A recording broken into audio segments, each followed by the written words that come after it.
Soul Tribe. So, on my live stream, Liberated Love, I love to talk about all things poly, kinky, queer. And I had this like revelation this morning while making love to my beloved, which is not unique. Oftentimes, when we're open in the channeling of our bodies and our hearts together, we have revelations and insights, and then afterwards we have the sweetest conversations. And so I wanted to share what came through our talk, and a couple just notes that will help me drop in deeper with you right now is that uh, whew, uh, it's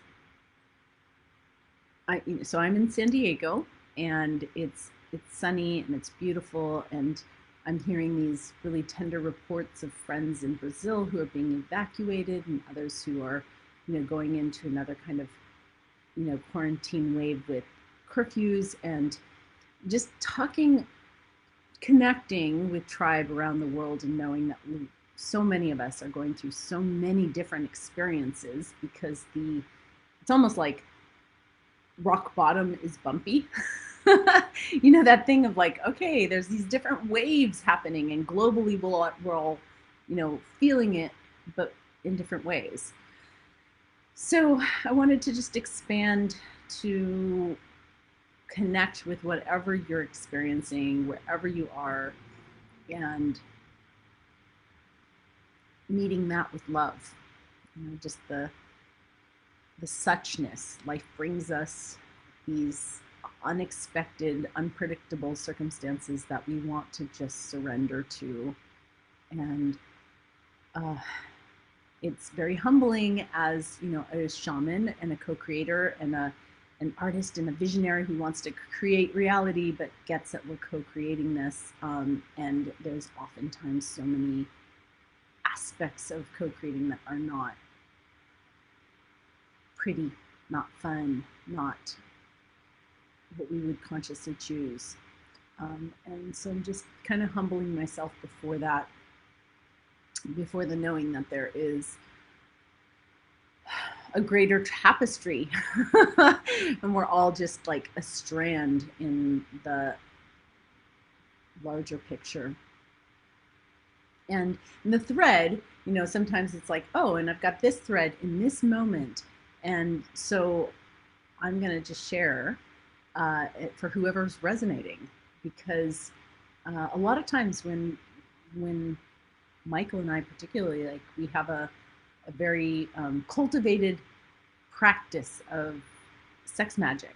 So we will dedicate our love often to the tribe, to the collective, or to the healing. Like right now I'm going through personal challenges in my feet, physical pain in my feet, and so sometimes it's just the grounding and relief and pleasure in my roots, and other times the prayer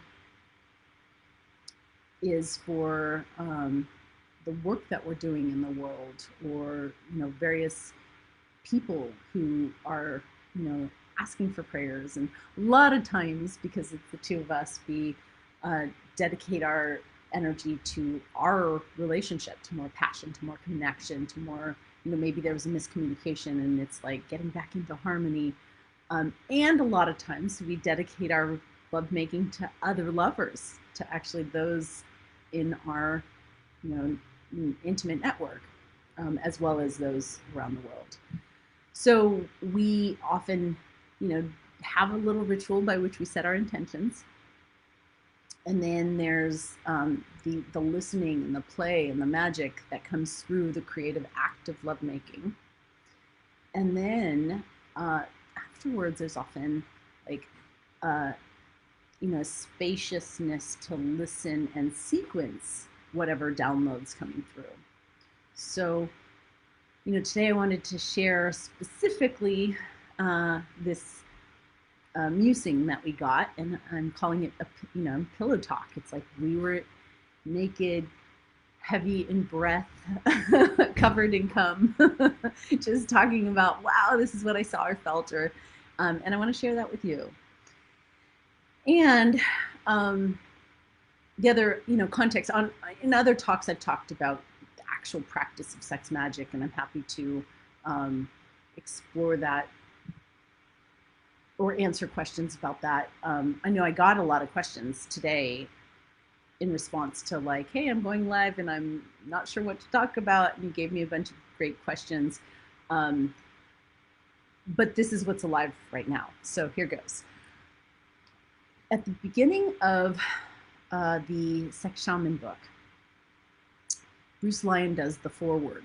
So for those of you who don't know, last year we published a anthology of 20 shamans and their various like awakening stories, and his foreword to the collection likens our intuition to a radio antenna.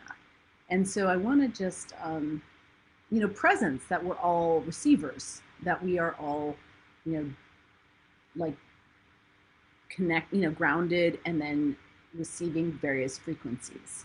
And this is, it's not a new metaphor, but the extent to which we embody it can be super game changing. And the experience that I had this morning, as Michael and I were playing with the erotic energy, which puts us into this erotic trance, it actually opens our receptivity. And there's ways in which when Eros is flowing, we can, pick up, like it opens our intuition and we can actually direct that. And he and I were musing on how, sometimes we would love to play in the fantasy realm. And this morning he got very kind of out of body, expanded in a oneness kind of consciousness. And that hit that for him, it was like, wow, I was like in this field energy, and it was so similar to like when you're really deep in a fantasy, but yet it's a different channel. And I was like, exactly. And we talked about the different channels, and some beloveds are tuned in to certain channels by default, like they have their like default settings, right? And I had a relationship for 5 years solid where we dedicatedly worked on our fantasy realm. And that's the relationship that birthed 52 Fridays, the novel, because we were constantly cultivating fantasy. And yet that is a particular bandwidth on the whole spectrum. And Michael and I were musing about how he and I enjoy fantasy, that his default setting, especially in Eros, is to go to kind of a almost like a shamanic place. And what is that? What is that shamanic channel? Because it's very different than the channel of thought streams. Like thought streams have a frequency that is very kind of intellectual or mental or fact, like the synthesis or analysis of fact, synthesis being putting together, analysis being pulling apart. Like the mind does this thing, but it's not like thought streams aren't the same as memories. For example, like sometimes we get overcome, like certainly can be in a PTSD experience, like, or if you're having a traumatic response during sex, or you're going into even healing can pull up a past experience to be healed. And so I wanted to, presence that memory is a different channel than, for example, future visioning or planning. And that channel, the visioning and the can actually be prophetic when we get enough energy in the system, like when we're in that ecstatic frequencies, we start to open into vision and thought, and it's almost like a precognition experience can happen where you're seeing what's going to happen, or you're starting to shift timelines into what you're wanting to happen because your vibration is pulling you into a new trajectory. And that experience is really unique to, and distinct from memory being in the past, visioning being in the future, thoughts, or problem solving can be another kind of thought. So there's lots of different kind of types of thought. And another way to look at it is kind of our subtle bodies. And one of the, the most subtle, when we're starting to raise our energy, is just noticing the sensations and there's this difference between sensations of being hot or cold or cool or types of touch to actual energy field. Like when we notice the pure like frequency or the pure vibration that is coming off various centers of our body, or even out of, beyond our body. And that has no story or no necessarily meaning. When it interfaces though with our emotional body, our emotions may have like these charges that carry like more story and memory to them. But the emotional channel is a whole other channel, and it's one that people often go to like in lovemaking. It's like, oh, lovemaking is a very emotional experience for some because that's where their radio is tuned, that's what they and it's even for some, it's like, ooh, I have to have romantic feelings and have this, like to be desired or to be adored or to be seen, and like there has to be this personal connection. And so some people, that's how their erotic energy is hooked up to that by cultivation, by just sometimes just habit or what they were taught that's how it should be.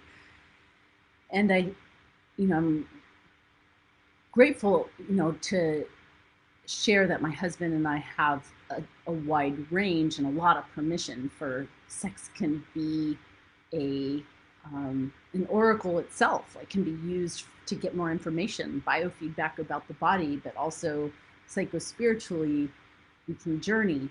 And so I do think there is like gradients and degrees of subtle bodies, because there is times when you go into like deep like dream state, or there's times when we go into like astral travel, and these are our dream body and our astral body. They're various bodies, just like our physical body stops at the skin, but then we have these other energy fields that are aspects of us, and they're interconnected. I like to think like almost like concentric circles inside of each other, which brings that really powerful awareness about the soul. That the soul isn't just in this body traveling like this body's the vehicle for the soul to drive, which is a really common partial understanding of the soul. But the reality is that the soul's not in the body's in the soul. The soul's much bigger than the body. And we feel that in lovemaking. We can also feel that in prayer. And a lot of times like prayer puts us into our deep heart desires. It's totally different. Prayer doesn't come from the head, here's a wish list, or here's it comes from like the depth of our devotional desires.